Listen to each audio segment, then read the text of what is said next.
8. नहीं शामदा, मेरी बलि मत दो।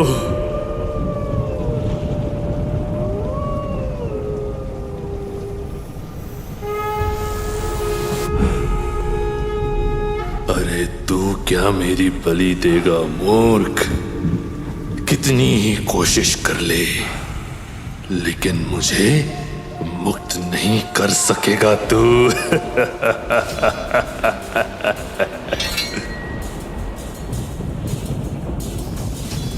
तू आज मेरे हाथों से नहीं बचेगा शाम।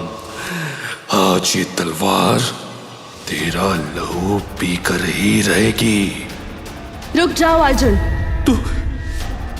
तू यहाँ क्यों आई है? जा, चली जा यहाँ से। मैं जाऊंगी जरूर, लेकिन तुम्हें उस पिशाचिनी से मुक्त करने के बाद, और तुम्हें मुक्ति देगा माँ शमशान काली का ये खड़ग। नहीं, नहीं।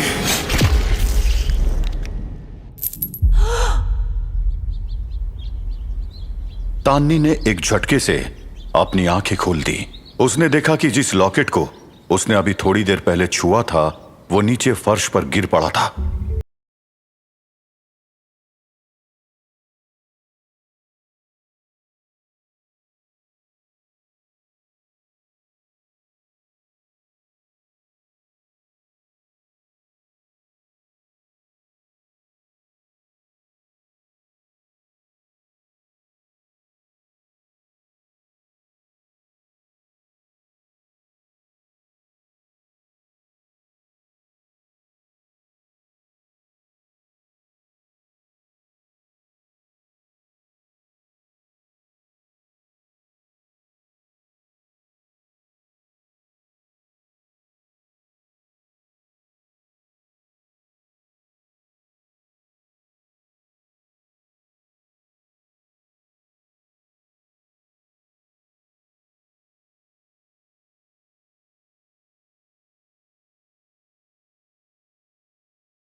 और मैंने अगले ही पल अपनी लॉकेट से अपना हाथ हटा लिया। तुम्हें जरूर ऐसा ही लगा होगा, लेकिन हकीकत यह है कि तुम उस एक ही पल में काफी लंबा वक्त बिता चुकी हो। भास्कर की यह बात सुनकर तान्नी को बहुत हैरानी हो रही थी, लेकिन उसे अब यह यकीन हो गया था कि यह लॉकेट सचमुच ही कोई शक्तिशाली यंत्र है। तान्नी को अब यह यकीन भी होने लगा कि इस यंत्र के जरिए वो अर्जुन को चीनी के चंगुल से छुड़ा सकती है। ओके तानी, आई थिंक अब तुम्हें जाना चाहिए और फौरन ही मां शमशान काली की आराधना शुरू कर देनी चाहिए। और हाँ, इस यंत्र को आराधना के समय हमेशा अपने पास रखना।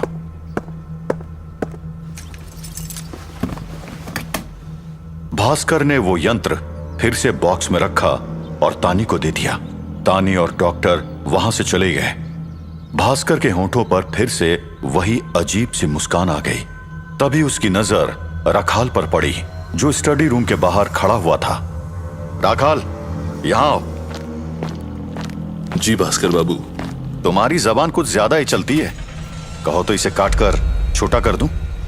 नहीं नहीं भास्कर बाबू, मुझसे गलती हो गई, दोबारा ऐसा कभी नहीं होगा। ठीक है ठीक है, अब जाओ और वहां गांव में जाकर चीनी पर नजर रखो।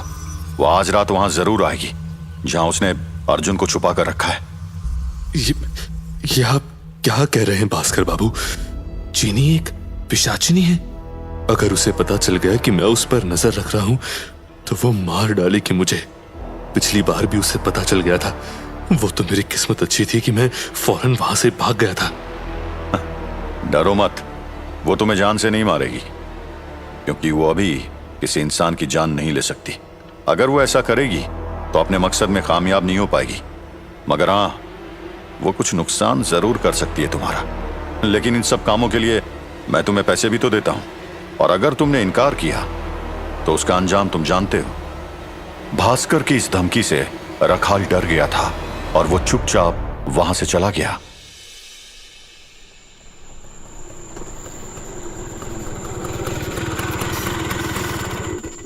डॉक्टर जब तान्नी को लेकर अपने घर पहुंचा तो रात हो चुकी थी।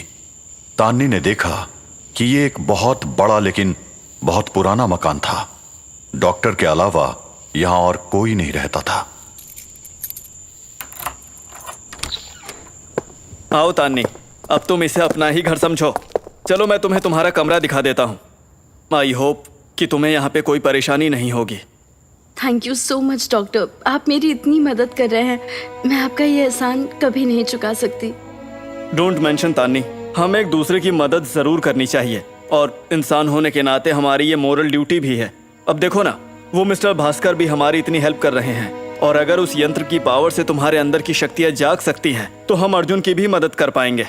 यस डॉक्टर, मैं अर्जुन के लिए अब कुछ भी करूंगी। अगर सचमुच मेरे अंदर कुछ ऐसी शक्तियां हैं जिन्हें इस यंत्र के जरिए जगाया जा सकता है तो मैं दिन रात माँ काली की आराधना करूंगी। मैं हवेली में से माँ के खड्ग को हासिल करके अपने अर्जुन की रक्षा करूंगी उस पिशाचिनी से। यस तान्नी, मुझे तुम पर पूरा भरोसा है कि तुम जरूर कामयाब हो जाओगी और तुम्हें कामयाब होना ही होगा क्योंकि अर्जुन को बचाने का हमारे पास और कोई रास्ता नहीं है। अच्छा, अब मैं चलता हूँ, तुम रेस्ट करो। डॉक्टर के जाने के बाद तानी अपना लगेज अनपैक करने लगी। इसके बाद उसने यंत्र वाला बॉक्स अपने सामने रखा और उसे खोल दिया। तानी कुछ देर तक उस यंत्र को देखती रही। फिर उसने धीरे से अपना हाथ उसकी ओर बढ़ाया और मन ही मन मां काली का ध्यान करने लगी।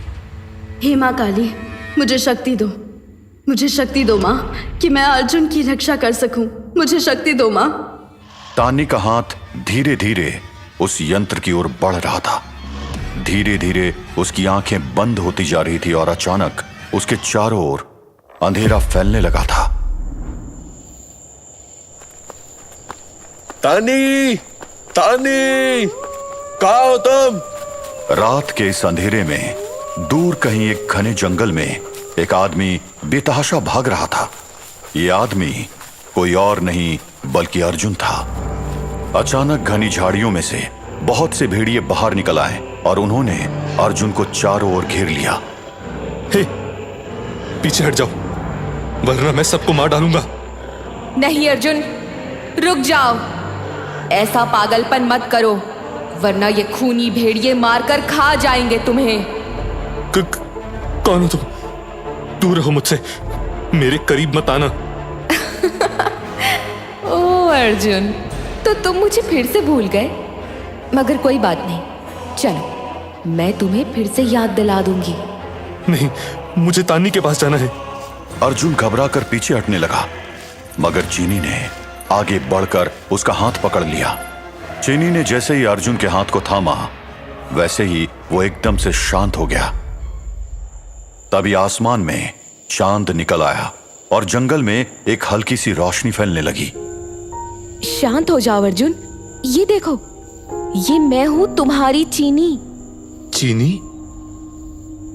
ओ हाँ, तुम तो चीनी हो, लेकिन तानी कहाँ है? लगता है अभी तक तुम पर से तानी का साया पूरी तरह नहीं हटा। उसे भूल जाओ अर्जुन, वो तुम्हें मार डालना चाहती है। तुम जरा मेरी आंखों में देखो। अर्जुन ने जैसे ही चीनी की आंखों में देखा तो वो बस देखता ही रह गया। चांद की हल्की रोशनी में चीनी बेहद खूबसूरत लग रही थी। उसकी गहरी आंखों में जैसे कोई जादू था जिसने अर्जुन को अपने वश में कर लिया था। अर्जुन, तुमने आज फिर वही गलती की। मैंने तुम्हें मना किया था ना, उस गुफा में से भागने की कोशिश मत करना, लेकिन फिर भी तुमने ऐसा किया। मुझे माफ कर दो चीनी, मैं अब कभी ऐसा नहीं करूंगा। पता नहीं मुझे अचानक क्या हो गया था। मैं तो वहां गुफा में सो रहा था मगर तभी मुझे सपने में तानी दिखाई दी और मैं बहुत बेचैन होने लगा। हाँ अर्जुन, मैं जानती हूँ, तानी बहुत मायावी औरत है। उसने तुम पर जादू कर रखा है और उसी से बचाने के लिए मैंने तुम्हें उस गुफा में छुपा कर रखा है। लेकिन चीनी, मैं और कितने दिन वहां छुपा रहूंगा? उस गुफा में मेरा दम घुटने लगता है। बस कुछ ही दिनों की बात है अर्जुन। ये देखो, तुम्हारी कलाई पर ये बना निशान धीरे धीरे बड़ा होते जा रहा है। कुछ ही दिनों में ये मेरे निशान जितना हो जाएगा। उस दिन हम दोनों हमेशा हमेशा के लिए एक हो जाएंगे। तब वो तानी हमारा कुछ नहीं बिगाड़ पाएगी। और वैसे मैंने तुमसे कितना कहा था कि मार डालो तानी को, लेकिन तुम ऐसा नहीं कर पाए। हाँ चीनी, पता नहीं क्यों मैं चाहकर भी तानी की जान नहीं ले पाया। लेकिन तुम चिंता मत करो चीनी, अगर अब तानी मेरे और तुम्हारे रास्ते में आएगी तो मैं मार डालूंगा उसे। मुझे यकीन है अर्जुन कि तुम ऐसा ही करोगे। अब आओ मेरे साथ। आज मैं तुम्हें तुम्हारे अतीत के बारे में कुछ बताना चाहती हूँ। चीनी अर्जुन को लेकर वहां से चली गई और उस घने जंगल में न जाने कहां गुम हो गई।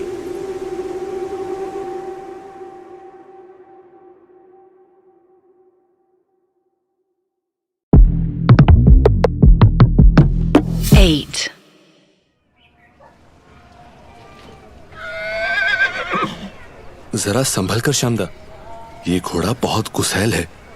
हाँ श्यामदा, कल रात ही बड़े मालिक इसे खरीद कर लाए हैं। ये उनके बस में भी नहीं आया था।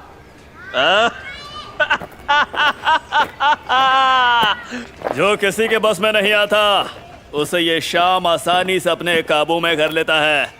ये देखो।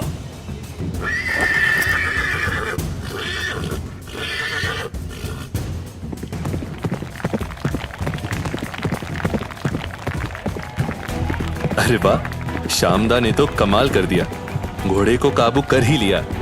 श्यामदा जैसा बहादुर इस पूरे इलाके में कोई नहीं है। देखो तो श्यामदा के इशारे पर घोड़ा कैसा दौड़ा जा रहा है। बस बस, अब शांत हो जा बेटा, शांत हो जा।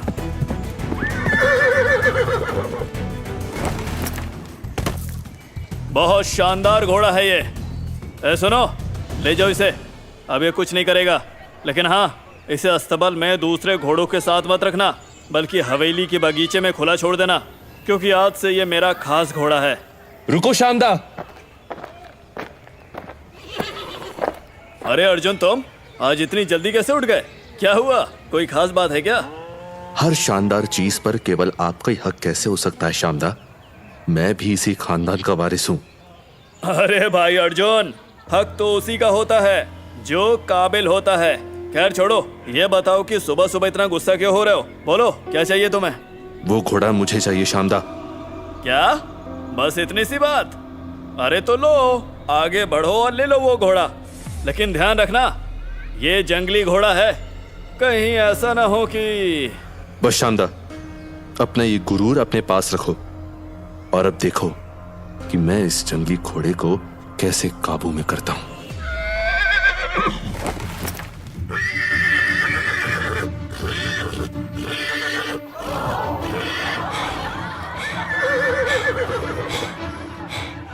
अरे ये अर्जुन दा तो एकदम अनाड़ी है, इन्हें तो घोड़े की लगाम तक पकड़नी नहीं आती।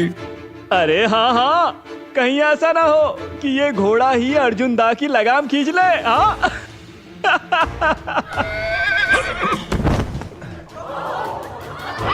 ये लो, घोड़े ने तो अर्जुन दा को चारों खाने चित कर डाला।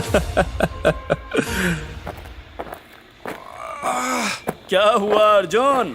लगता है इस घोड़े को अपना ये नया मालिक पसंद नहीं आया। अरे तुम्हें तो बहुत चोट लग गई है। चलो आओ, चलो आओ, तुम्हारी मरहम पट्टी करवा लाता हूँ। मुझे तुम्हारे सहारे की जरूरत नहीं है श्यामदा, लेकिन एक दिन तुम्हारा ये गुरूर मैं तोड़ कर रहूंगा।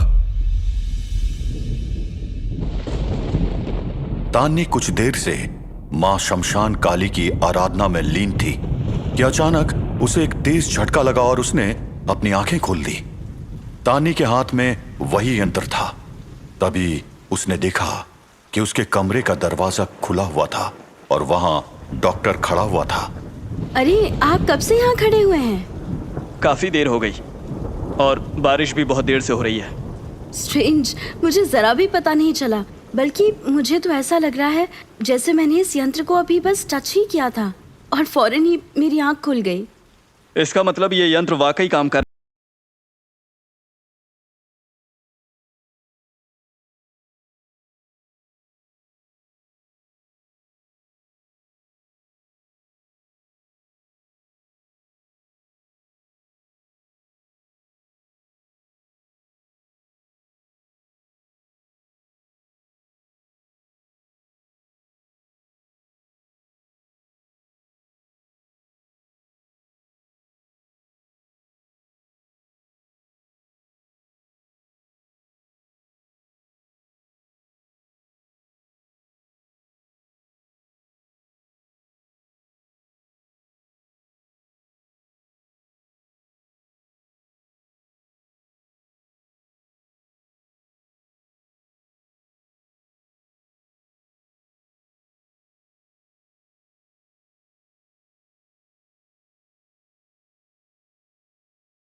सडनली मुझे ये इंट्यूशन होने लगा कि मुझे ये बात मिस्टर भास्कर को नहीं बतानी चाहिए।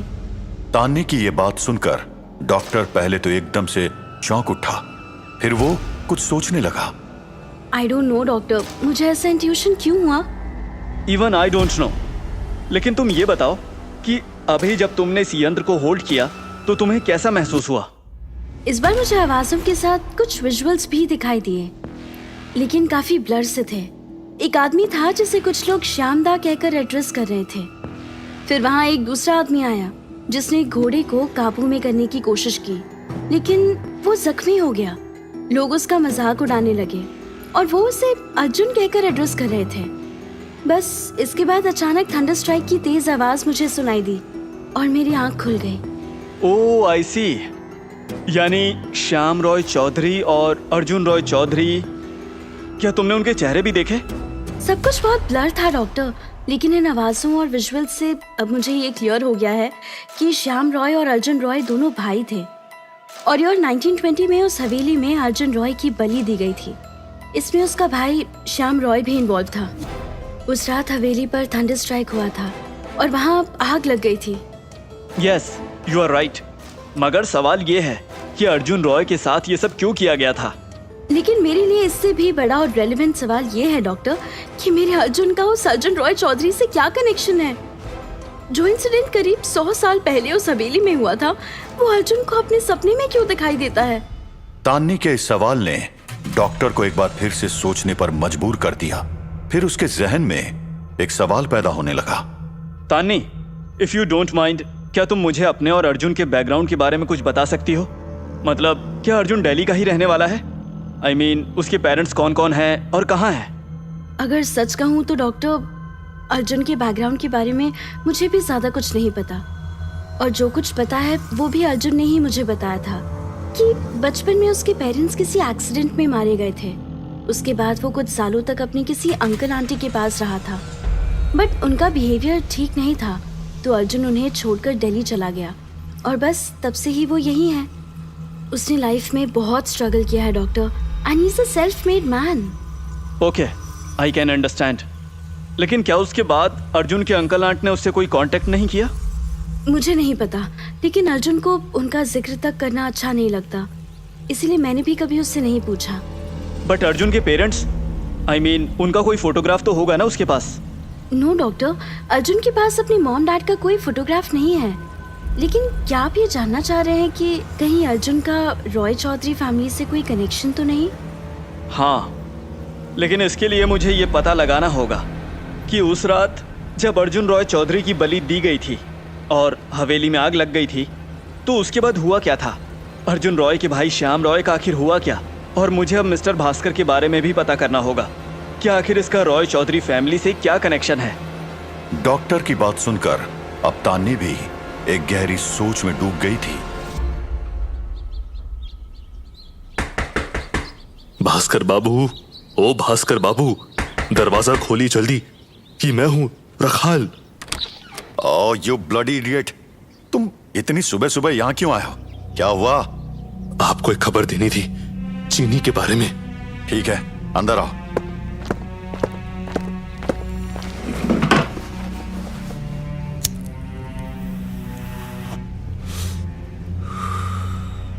बोलो क्या बात है? भास्कर बाबू, कल रात मैंने चीनी का पीछा किया। वो जो काली पहाड़ी वाला जंगल है ना, कल रात वो उसी जंगल में गई थी और मैंने वहां अर्जुन को भी देखा उसके साथ। मुझे पहले ही शक था कि उसने अर्जुन को उसी जंगल में कहीं छुपा कर रखा होगा। फिर उसके बाद क्या हुआ? वो अर्जुन को लेकर घने जंगल में कहीं गायब हो गई और फिर अचानक उसके एक भेड़ी ने मुझे देख लिया और उसने मुझ पर हमला कर दिया। मैं वहां से भागकर सीधा आपके पास ही आ रहा हूं भास्कर बाबू। मैं अब दोबारा गांव नहीं जाऊंगा। चीनी को मेरे बारे में पता चल गया है, वो अब मुझे जिंदा नहीं छोड़ेगी। अरे बेकार की बात मत करो राखाल। मैंने कहा है ना तुमसे कि चीनी किसी इंसान की जान नहीं ले सकती। नहीं नहीं भास्कर बाबू, मुझे बहुत डर लग रहा है। रखाल को यूं डरता देख भास्कर को मन ही मन बहुत गुस्सा आ रहा था, लेकिन उसने किसी तरह खुद पे कंट्रोल किया। अच्छा ठीक है, तुम रुको जरा।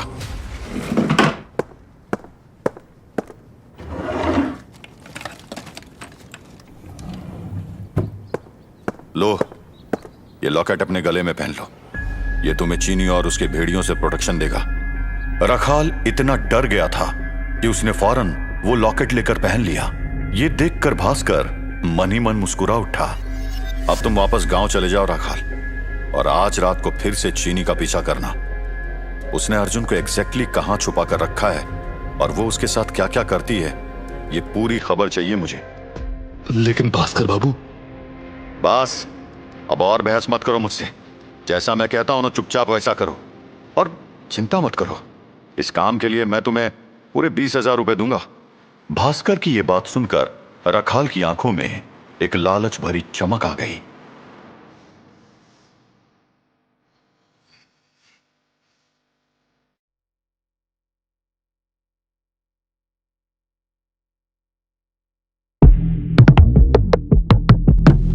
Eight.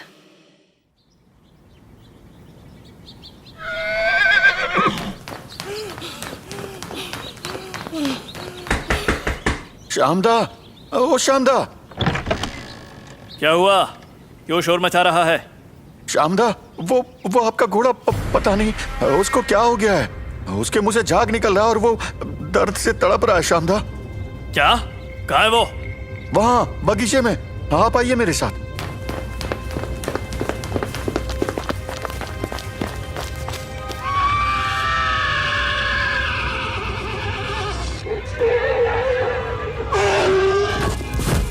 अरे ये कैसे हो गया?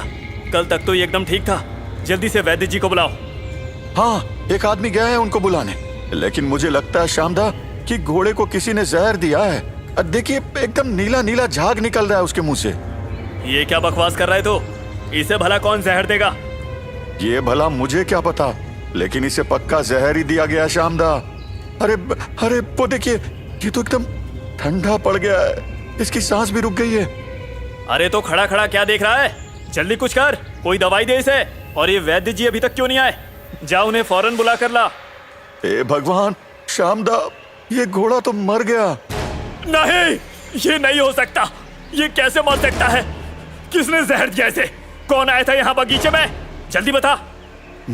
मुझे कुछ नहीं पता श्यामदा। आप अर्जुन दा से क्यों नहीं पूछते? अर्जुन? कहीं ऐसा तो नहीं कि इसे अर्जुन ने जहर दे दिया हो? हाँ, ऐसा ही हुआ है। ये काम अर्जुन के अलावा कोई नहीं कर सकता। मैं आज छोड़ूंगा नहीं उसे। अर्जुन! अर्जुन! क्या हुआ श्यामदा? इतना चिल्ला क्यों रहे हैं? ऐसी कौन सी आफत आ गई कि आपने पूरी हवेली को सर पर उठा लिया है? अर्जुन, सच सच बताओ कि मेरे घोड़े को किसने मारा? क्या? तो आपका वो प्यारा जंगली घोड़ा मर गया? ओह, मुझे बहुत अफसोस है श्यामदा, लेकिन आप मुझसे ये सवाल क्यों पूछ रहे हैं? क्योंकि मैं जानता हूं कि तुमने इसे जहर दे के मार डाला। मैं भला ऐसा घटिया काम क्यों करूंगा शामदा? अगर मुझे उस घोड़े को मारना होता तो मैं उसे सीधा गोली मार देता। और वैसे देखा जाए तो ये अच्छा ही हुआ, क्योंकि रॉय चौधरी जैसे ऊंचे खानदान में भला किसी जंगली नस्ल के घोड़े की क्या जरूरत है? अर्जुन, बदतमीज! शामदा, अपनी औकात में रहो, वरना मेरा हाथ भी उठ सकता है। अच्छा, तो तू मुझ पर हाथ उठाएगा? हाँ, अपने बड़े भाई पर? ये मेरे हाथ में चाबुक देख रहा है ना तू? इसी से मैंने बहुत से बिगड़े हुए जानवरों को सीधा किया है, और आज इसी चाबुक से तेरी चमड़ी उधेड़ के रख दूंगा। शामदा!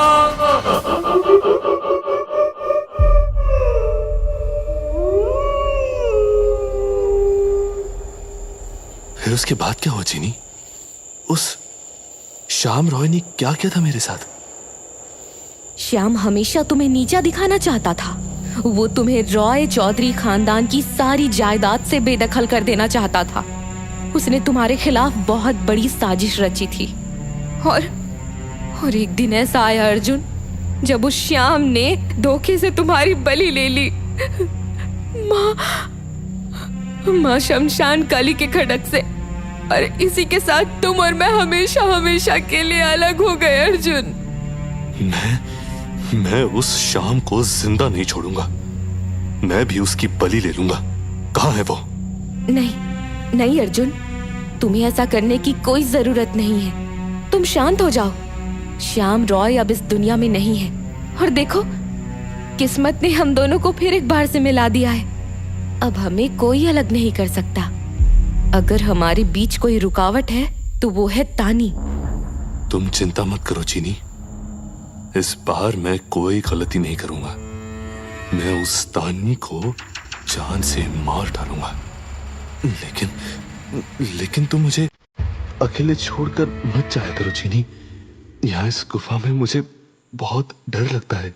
ओह मेरे अर्जुन, मेरे होते हुए तुम्हें किसी से डरने की जरूरत नहीं है। आओ मेरी बाहों में आ जाओ। ओ चीनी, कितना सुकून है तुम्हारी इन बाहों में। तुम अब तक कहाँ थी चीनी? तुम मुझे पहले क्यों नहीं मिली? मैं तुमसे बहुत प्यार करता हूँ चीनी। I love you so much. तुम कितनी खूबसूरत हो। मैंने इतनी खूबसूरत लड़की अपनी जिंदगी में कभी नहीं देखी। तुम्हारा ये जिस्म, तुम्हारी ये आंखें, तुम्हारे ये होठ, मैं हमेशा हमेशा के लिए तुम्हारा हो जाना चाहता हूँ चीनी। तुम्हें जी भर कर प्यार करना चाहता हूँ। अर्जुन को यूं अपने वश में होता देख चीनी की आंखों में अचानक एक चमक दिखाई देने लगी। उसके होंठों पर एक चालाकी भरी मुस्कुराहट उभरने लगी, और फिर अचानक चीनी ने अर्जुन को अपनी बाहों में से अलग कर दिया।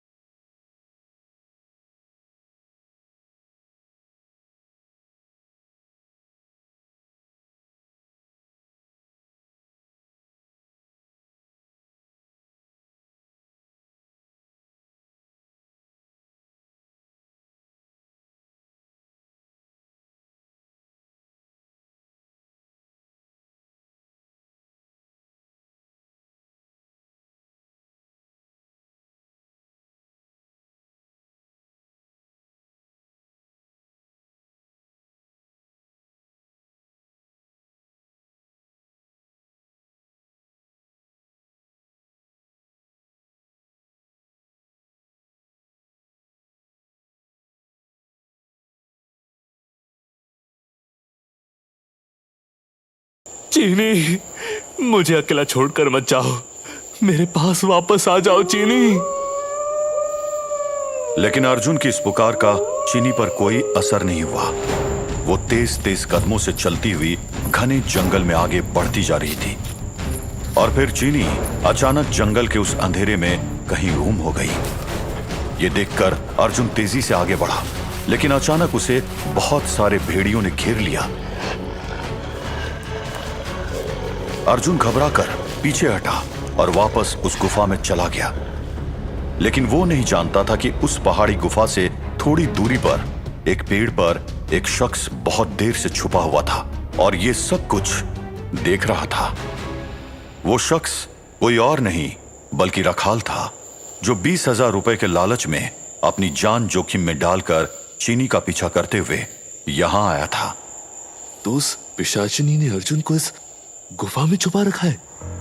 अब मैं ये खबर सीधा जाकर भास्कर बाबू को दूंगा, लेकिन 20,000 नहीं बल्कि पूरे 50,000 रुपए लूंगा मैं उनसे। और अगर उसने मुझसे कोई चालाकी करने की कोशिश की तो मैं सब कुछ जाकर डॉक्टर और तानी को बता दूंगा। रखाल अब बहुत ही सावधानी से पेड़ से नीचे उतरा और घने झुरमुट में छुपता हुआ जंगल से बाहर जाने लगा। मगर अचानक वो एकदम से रुक गया, क्योंकि उसके सामने चीनी खड़ी हुई थी।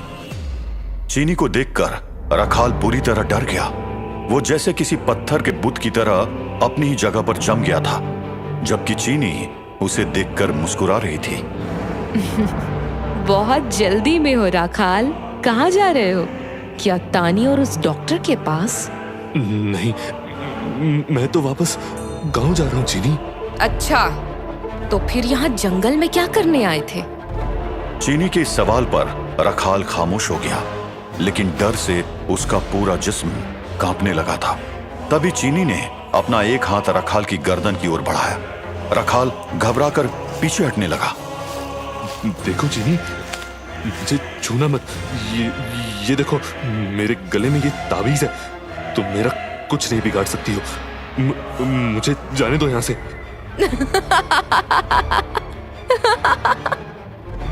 कितना बड़ा मूर्ख है तू राखाल, जो मुझे इस खिलौने से डराने की कोशिश कर रहा है। चीनी ने एक ही झटके से रखाल के गले में पड़ा वो ताबीज खींचकर तोड़ दिया और जोर जोर से हंसने लगी।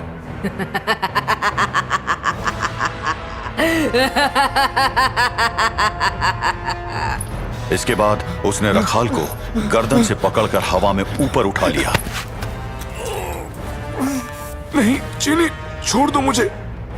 मैं जानता हूं कि जब तक तुम्हारा मकसद पूरा नहीं हो जाता तब तक तुम किसी इंसान की जान नहीं ले सकती हो।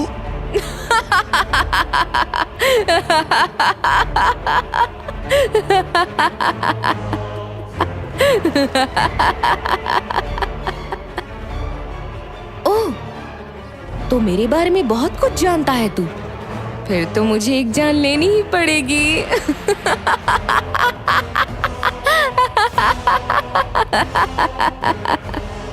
चीनी ने रखाल की गर्दन पर अपनी पकड़ और भी मजबूत कर ली। रखाल बुरी तरह से छटपटाने लगा, जबकि चीनी की भयानक हंसी से सारा जंगल गूंजने लगा था। लेकिन चीनी की हंसी तान्नी को भी सुनाई दी, जो बहुत देर से मां शमशान काली की आराधना कर रही थी। मगर यह हंसी सुनकर उसे एक तेज झटका लगा और उसने अपनी आंखें खोल दी। उसकी मुट्ठी में दबा हुआ वो यंत्र नीचे गिर गया। ये इतनी डरावनी हंसी किसकी थी? क्या चीनी की? लेकिन आराधना के बीच में ये हंसी क्यों सुनाई दी मुझे? क्या मेरा ध्यान भंग करने के लिए? तभी दूर बेल बजी और तान्नी ने उठकर दरवाजा खोला तो सामने डॉक्टर खड़ा हुआ था। अरे तान्नी, क्या हुआ तुम्हें? ऐसे हाफ क्यों रही हो? और पसीना भी बहुत आ रहा है तुम्हें। तबीयत तो ठीक है ना तुम्हारी? वो मैं भी माँ काली की आराधना करने की कोशिश कर रही थी, लेकिन अचानक मुझे एक बहुत ही डरावनी हंसी सुनाई दी और मैं डिस्ट्रैक्ट हो गई। ओह अच्छा, क्या पता चला तुम्हें कि वो हंसी किसकी थी? नो, लेकिन इस बार भी मुझे कुछ विजुअल्स दिखाई दिए। श्याम रॉय और अर्जुन रॉय की आवाजें सुनाई दी। वो दोनों आपस में फाइट कर रहे थे शायद, और फिर अचानक एक लड़की की डरावनी हंसी सुनाई दी।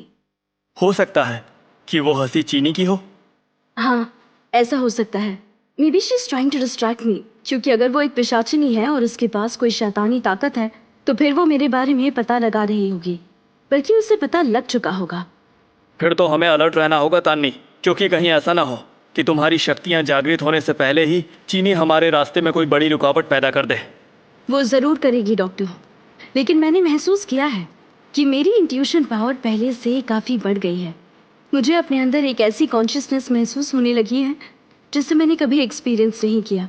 सो आई थिंक कि यदि चीनी मेरे खिलाफ कुछ भी करने की कोशिश करेगी तो मुझे पहले से ही इसका एहसास हो जाएगा, जैसे आज मुझे उसकी वो डरावनी हंसी सुनाई थी। Yes, you are right. लेकिन आप ये बताइए कि आप इस वक्त कहाँ से आ रहे हैं? मैं मिस्टर भास्कर रॉय के बारे में कुछ इन्फॉर्मेशन गैदर करने गया था और तुम्हें ये जानकर हैरानी होगी तान्नी कि इसका कनेक्शन श्याम रॉय चौधरी से है। आई थिंक ये भास्कर रॉय श्याम रॉय चौधरी का ग्रेट ग्रैंडसन है।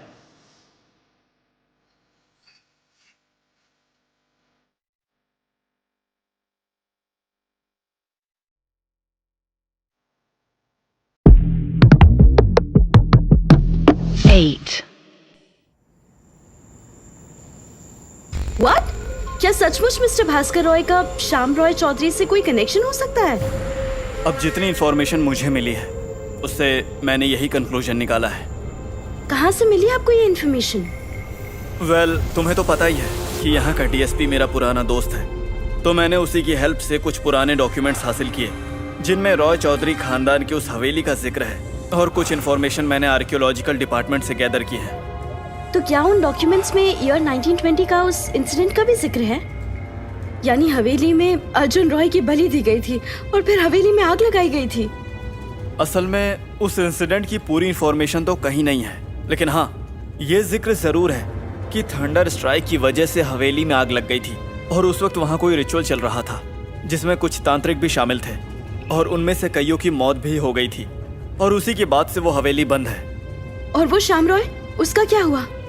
श्याम रॉय के बारे में मुझे ये पता चला कि वो अपनी बीवी और बच्चों को लेकर हवेली से भाग गया था और कई सालों तक उसका कुछ पता नहीं चला। फिर बहुत सालों के बाद उसका बेटा एक दिन वापस लौट कर आया था और उसने हवेली को खोलने की कोशिश भी की थी, लेकिन वो ऐसा कर ही नहीं पाया था और वापस चला गया। लेकिन कहाँ गया, कैसे गया, इसकी इन्फॉर्मेशन किसी के पास नहीं है। यानी रॉय चौधरी खानदान का वारिस अभी जिंदा है और वो है मिस्टर भास्कर रॉय। हाँ, लेकिन एक बात मुझे बहुत अजीब लगती है कि भास्कर रॉय को अपने इस खानदान के बारे में जरा भी इंटरेस्ट नहीं है, बल्कि वो तो खुद को बदकिस्मत मानता है कि उसका रिलेशन रॉय चौधरी फैमिली से है। लेकिन अर्जुन रॉय चौधरी भी तो इसी खानदान का वारिस था ना? क्या उसकी कोई फैमिली नहीं थी? I mean, उसकी बीवी या कोई बच्चा तो रहा ही होगा ना? तो फिर अर्जुन रॉय चौधरी की मौत के बाद उनका क्या हुआ होगा? मैंने इसके बारे में पता करने की बहुत कोशिश की, लेकिन अर्जुन रॉय चौधरी या फिर उसके बीवी बच्चों के बारे में कहीं भी कोई इन्फॉर्मेशन नहीं मिली। बल्कि ये भी पता नहीं चला कि अर्जुन रॉय चौधरी शादीशुदा था भी या नहीं। डॉक्टर की इस बात ने तानी को अब सोचने पर मजबूर कर दिया। तभी उसे कुछ याद आया और उसने अपने फोन में एक फोटोग्राफ डॉक्टर को दिखाया। ये देखिए, ये रॉय चौधरी खानदान की पिक है। एक बार मैं और अर्जुन दिन में गांव गए थे, तब हम पहली बार चीनी के बाप यानी गांव के मुखिया मनीनाथ से मिले थे। उसके पास एक बहुत पुराना फोटो एल्बम था जिसमें हवेली और उसके इंटीरियर की बहुत से फोटोग्राफ्स हैं। तो मैंने ये पिक उसी फोटोग्राफ से स्कैन की है और इसमें ये साफ दिख रहा है कि रॉय चौधरी खानदान काफी बड़ा था।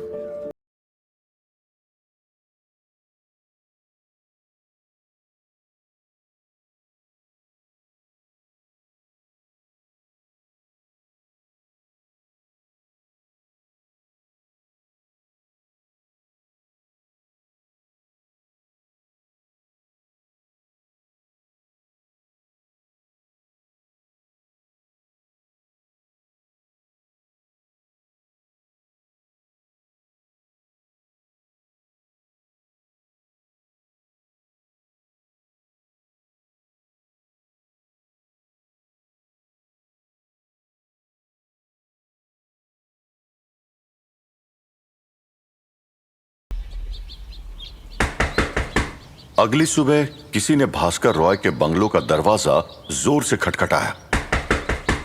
भास्कर गहरी नींद सो रहा था। बार बार ये दरवाजा बजाए जाने पर वो बुरी तरह झुंझलाते हुए उठा और जब उसने दरवाजा खोला तो वो एकदम से चौंक उठा। राखाल, तुम, क्या हुआ? इतनी जोर से दरवाजा क्यों बजा रहे हो? लेकिन राखाल ने भास्कर के इस सवाल का कोई जवाब नहीं दिया, बल्कि वो चुपचाप भास्कर को देखता रहा। क्या हुआ राखाल? तुम बात क्यों नहीं कर रहे हो? और ये तुम्हारी आंखों को क्या हुआ है? राखाल की आंखों में एक अजीब सी चमक दिखाई दे रही थी। भास्कर ये सब देखकर मन ही मन थोड़ा डर गया था। राखाल, क्या हुआ है तुम्हें? और तुम इस वक्त कहां से आ रहे हो तुम? मैं काली पहाड़ी वाले जंगल से आ रहा हूँ। मुझे पता चल गया है कि अर्जुन कहाँ है। वाह, तुमने तो कमाल कर दिया राखाल। लेकिन तुम यहाँ क्यों खड़े हो? जल्दी अंदर आओ ना।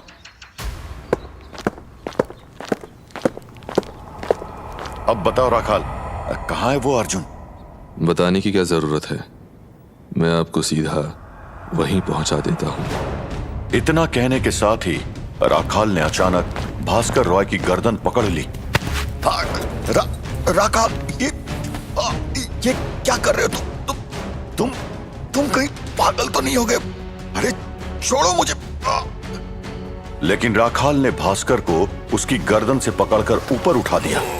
भास्कर का दम घुटने लगा और वो राखाल की पकड़ से छूटने के लिए अपने हाथ पैर चलाने लगा। लेकिन राखाल की पकड़ बहुत मजबूत थी। उसकी आंखें अब जैसे अंगारे की तरह दहक रही थी। तो तू एक बार फिर से मेरे रास्ते में आ गया है। एक बार फिर तू अर्जुन को मुझसे अलग कर देना चाहता है। एक बार फिर तू उसकी बलि देना चाहता है, लेकिन इस बार तू अपने मकसद में कामयाब नहीं हो पाएगा। तू आज मरेगा। राखाल के सर पर जैसे खून सवार था। वो अब अपने दोनों हाथों से भास्कर का गला दबाने लगा। राखाल! भास्कर बुरी तरह छटपटा रहा था। जिंदगी और मौत के बीच झूल रहे भास्कर का हाथ अचानक पास ही रखी एक हैवी मेटल एंटीक पीस से टकराया। भास्कर ने उसे कसकर पकड़ लिया और पूरी ताकत से राखाल के सर पर मारा। राखाल एकदम से लड़खड़ा गया।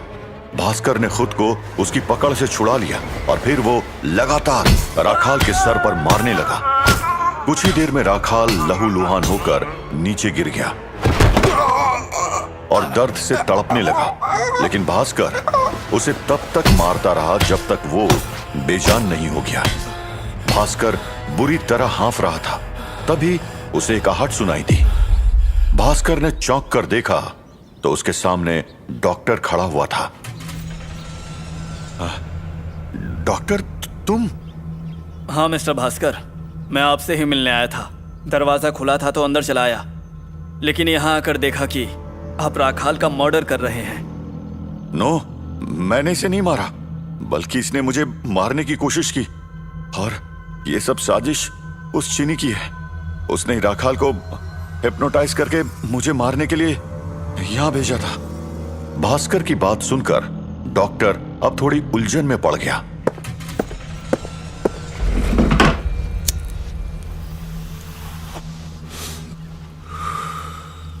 भास्कर ने अब एक सिगरेट सुलगाई और खुद को रिलैक्स करने की कोशिश करने लगा।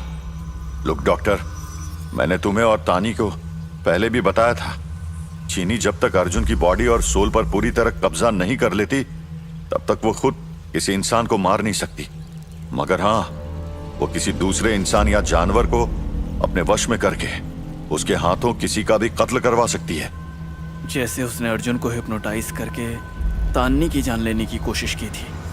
हाँ, उसी तरह उसने राखाल को अपने वश में करके मेरी जान लेने की कोशिश की, क्योंकि मैंने राखाल को चीनी पर नजर रखने को कहा था। और शायद चीनी को यह पता चल गया। वो ये जान चुकी है डॉक्टर कि मैं तानी की मदद कर रहा हूं, इसलिए वो मुझे रास्ते से हटा देना चाहती थी। इसलिए अगर मैं राखाल को नहीं मारता तो ये मुझे मार डालता और फिर उसके बाद ये शायद तुम्हें भी मार देता, क्योंकि तुम भी तो तानी की मदद कर रहे हो ना। और उसके बाद तानी भी इसके हाथों मारी जाती। डॉक्टर अब खामोश हो गया, क्योंकि उसके पास अब कहने के लिए कुछ नहीं था। वो बस खामोशी से अपने सामने पड़ी राखाल की लाश को देख रहा था। देखो डॉक्टर, ये जो कुछ तुमने देखा है ना, उसे भूल जाओ। चीनी एक पिशाचनी है। उसका मुकाबला करने के लिए हमें ये सब करना ही पड़ेगा। But mister Bhaskar, it's a crime. Yes, I know, लेकिन अगर आप अपना मुंह बंद रखोगे तो इसके बारे में किसी को कुछ भी पता नहीं लगेगा। और आप ये मत भूलिए डॉक्टर, ये सब तान्नी की वजह से ही हुआ है। आज यदि रखाल की जगह मेरी जान चली जाती तब क्या करते आप? Okay okay, I understand. लेकिन ये लाश, इसका क्या करेंगे आप? डोंट वरी, मैं सब मैनेज कर लूंगा। लेकिन अब सिचुएशन बहुत सीरियस हो चुकी है। आप ये बताइए कि तानी की शक्तियां जागृत हुई है या नहीं? हाँ, थोड़ी बहुत। नो डॉक्टर नो, ऐसे काम नहीं चलेगा। तानी को अब और मेहनत करनी पड़ेगी। अब हमारे पास ज्यादा वक्त नहीं है। चीनी अब किसी भी वक्त अपने असली रूप में आ सकती है। असली रूप मतलब? ऐसा रूप जो दिखने में बेहद खूबसूरत होता है, लेकिन जिसका अंजाम बहुत भयानक होता है। वो एक ऐसा अभिशाप है डॉक्टर, जो जिंदगी भर हमारे जिस्म और हमारी आत्मा से चिपटा रहता है। उसी अभिशाप ने मेरे पूरे खानदान को तबाह कर डाला, और 100 साल बाद भी वो अभिशाप हमारा पीछा नहीं छोड़ रहा है। तुम नहीं जानते डॉक्टर, वो चीनी कोई ऐसी वैसी पिशाचनी नहीं है, बल्कि वो कर्ण पिशाचनी है। क्या? कर्ण पिशाचनी? हाँ डॉक्टर हाँ, चीनी कर्ण पिशाचनी है, जो किसी यक्षिणी से भी ज्यादा खूबसूरत है, जो अपार शक्तियों की स्वामिनी है। जो इंसान इसे सिद्ध कर लेता है वो सब कुछ हासिल कर सकता है, धन दौलत मान सम्मान सब कुछ। भास्कर की ये बात सुनकर डॉक्टर को अब कुछ कुछ समझ में आने लगा था, लेकिन उसके मन में अभी भी वही सवाल था जिनका जवाब हासिल करने वो यहां आया था। और ये बात भास्कर बहुत पहले ही समझ चुका था। मैं जानता हूं डॉक्टर, तुम यहां क्या पता करने आए हो कि श्याम रॉय चौधरी का मुझसे क्या रिलेशन है। तो मैं क्लियर कर देना चाहता हूं कि श्याम रॉय चौधरी मेरे ग्रेट ग्रैंडफादर थे, जिनके बारे में ये गलत खबर फैला दी गई थी कि उन्होंने धोखे से अपने छोटे भाई अर्जुन रॉय चौधरी का मर्डर करवा दिया था, एक रिचुअल के नाम पे। लेकिन सच ये है डॉक्टर कि वो अर्जुन रॉय चौधरी था, जिसकी वजह से हमारे खानदान को ही नहीं बल्कि पूरे गांव को कर्ण पिशाचनी का वो भयानक अभिशाप झेलना पड़ा था।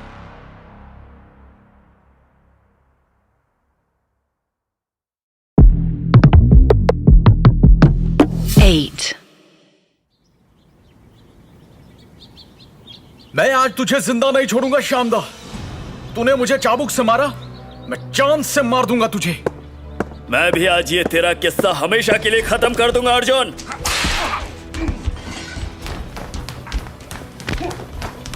अरे श्यामदा, अर्जुन दा, ये आप दोनों क्या कर रहे हैं? क्या एक दूसरे को मार ही डालेंगे? छोड़िए छोड़िए एक दूसरे को। वो देखिए, बड़े मालिक इधर ही आ रहे हैं। रुक जाओ अर्जुन।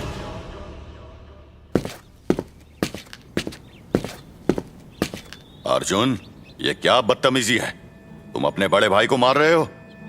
वाह बाबा मोशाय वाह, आप भी श्यामदा का ही पक्ष ले रहे हैं, जबकि मैं इन्हें मार नहीं रहा बल्कि अपने आप को इनसे बचा रहा हूं।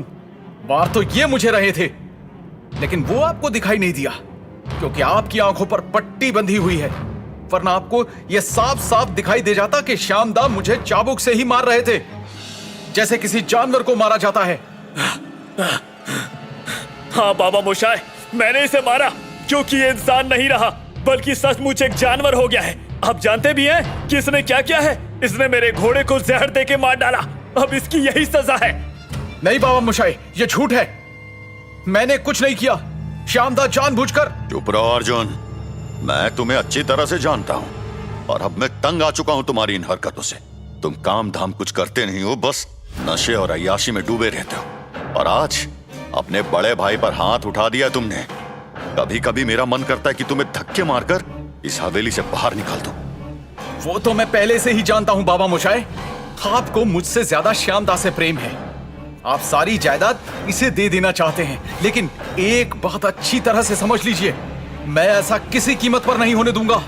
अब आपकी जमींदारी के दिन नहीं रहे, यहां ब्रिटिश सरकार का राज है। अब जो कुछ होगा वो कानून के हिसाब से होगा। बदतमीज, अपने बाप को कानून सिखा रहा है तू। नशे और अय्याशी ने तुझे अंधा कर दिया है।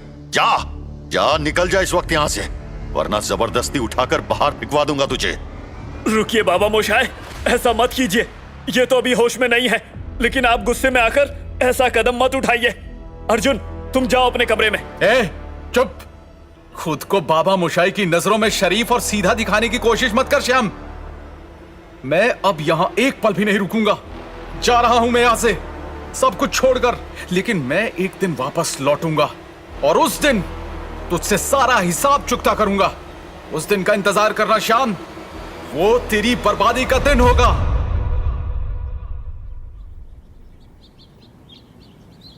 श्याम रॉय और अर्जुन रॉय की यह कहानी सुनाते सुनाते भास्कर रॉय एकदम से खामोश हो गया, जबकि डॉक्टर उसकी ओर थोड़ी क्यूरियोसिटी से देख रहा था। और फिर उसके बाद क्या हुआ भास्कर बाबू? क्या अर्जुन रॉय चौधरी सचमुच में हवेली छोड़कर चला गया था? हाँ, उस दिन अर्जुन रॉय चौधरी ने सचमुच वो हवेली छोड़ दी थी। पता नहीं वो कहां चला गया। श्याम रॉय चौधरी